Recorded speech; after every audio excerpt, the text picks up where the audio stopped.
ជួនកូនតរៀនគេយកការទៅជូនអ្នកគ្រូថ្ងៃ Mother's Day ហើយ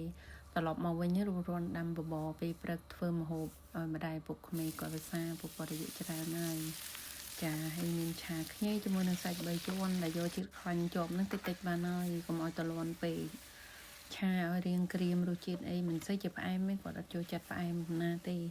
គាត់ប្រៃឲ្យផ្អែមឡែមតិចចឹងទៅចាហើយនេះក៏បានរួចរាល់ឆ្អិនហើយ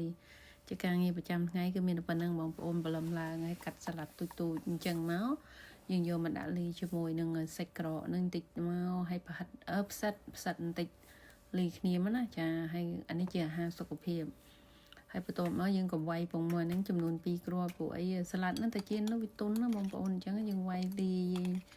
វឹកវារៀងធ្ងន់ដៃទៅមកវាទុនហើយតែពេលទុនទៅយើងក៏ដាក់ជៀនហើយនៅពេលដែលជៀនហ្នឹងគឺខ្ញុំប្រើប្រេងអូលីវជៀនគឺដើម្បីសុខភាពញ៉ាំទៅល្អចាជៀនឆ្អិនរួចរាល់អីហើយអញ្ចឹងចំណាយពេលប្រហែលជាកន្លះម៉ោងដើម្បីដាំបបរចំអិនម្ហូប2មុខអញ្ចឹងទៅជួនកាល3មុខទៅមួយព្រឹកណាចាយើងជៀននេះប្រទេសអញ្ចឹងមកល្មមឆ្អិនល្មមក៏ឆ្អិនរួចរាល់បបរក៏ឆ្អិនដែរគឺថាបបរហ្នឹងខ្ញុំអត់បបរឲ្យវារីកខ្លាំងទេឲ្យវានៅរៀងគ្រាប់អង្គឃើញច្បាស់បន្តិចហើយទឹករៀងខាប់អានេះវាឆ្ងាញ់មានជាតិពួកគាត់ចូលចិត្តបបរបែបអញ្ចឹងឆ្អិនរួចរាល់អស់ហើយបន្ទាប់មកក្រុងចាំម៉ាក់ក្មេងខ្ញុំចុះមកអញ្ចឹងគាត់ប្រសាណាបងប្អូន